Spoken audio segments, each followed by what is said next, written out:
Hello, and welcome to Know Before You Go for the 10th Sunday in Ordinary Time. I'm Father Scott Steinkerchner here visiting me mother. We're having a family wedding this weekend, so everyone's coming in. It'll be lovely.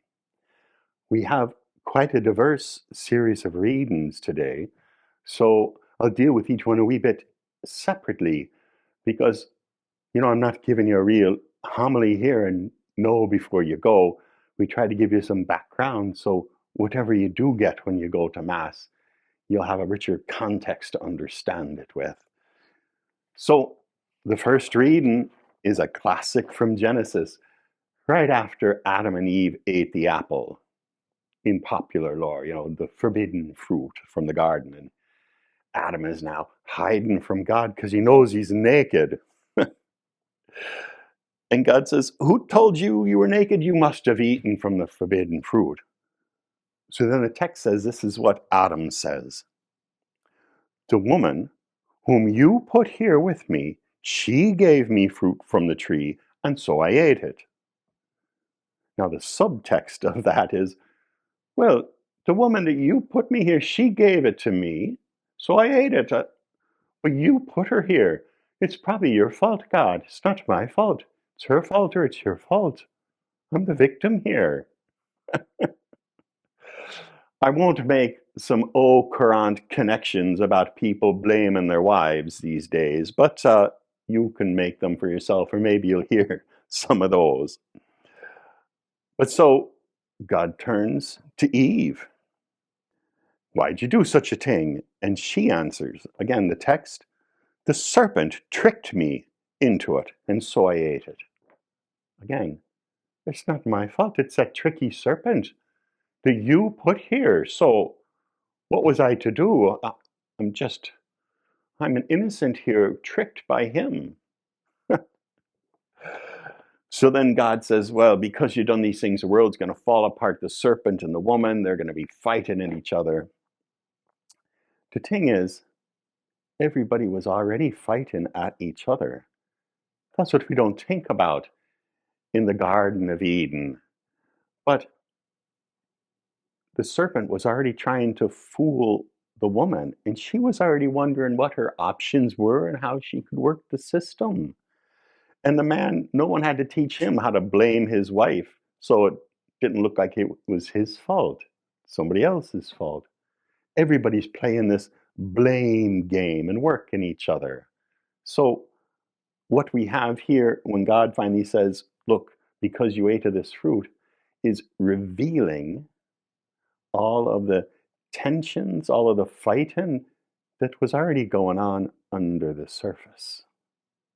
So the Garden of Eden wasn't quite paradise. Where's our real paradise? Only in heaven. And that's our second reading. So it's from Paul's second letter to the Corinthians, and Paul is suffering in chains for the sake of the faith of the church in Corinth. And so he says, "Therefore we are not discouraged. Rather, although our outer self is wasting away, our inner self is being renewed day by day." Suffering for them is building his faith. And then he goes on and says at the end, "For we know that if our earthly dwelling, a tent, should be destroyed, we have a building from God, a dwelling not made with hands, eternal in heaven." Suffering is no suffering for Paul. It builds up his faith because it has a purpose in that, helping others. And it makes him more ready for heaven, which he knows is the true home. So again, the surface is not really reflective of the deeper reality that you can only see with faith. Get some of that faith. So now we have the most controversial part, this gospel passage. It's from the Gospel of Mark. 'Tis not the Gospel of Luke. In Gospel of Luke, We have the Annunciation where the angel Gabriel says unto Mary that you will bear a child and call him Emmanuel. And she says, I am the handmaid of the Lord. Let it be done unto me according to your word. That's the Mary of this statue and the kind of Mary that we theologize about through the centuries. Mark's Mother of God is a wee bit different. Jesus has been having all of this success. The crowds are so great that they can't even sit and eat and have a moment's peace. There's people everywhere. When his relatives heard of this, they set out to seize him, for they said he's out of his mind. And then the scribes call him possessed by the devil. But it's his family. And we could say, well, surely not Mary, his mother. Skipping over the end of this reading. His mother and his brothers arrived, standing outside the tent, and sent word to him and called to him. A crowd seated around him told him, your mother and your brothers and your sisters are outside asking for you.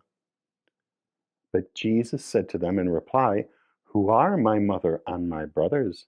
And looking around at those seated in the circle, he said, here are my mother and my brothers. For whoever does the will of God is my brother and sister and mother.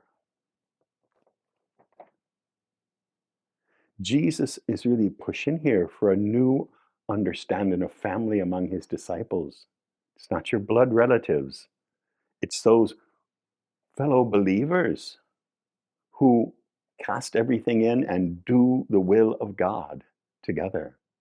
In a few chapters, his family will expressly go against him. It says he goes to Nazareth, he goes to his hometown in his own home and is rejected by the people and his family definitively.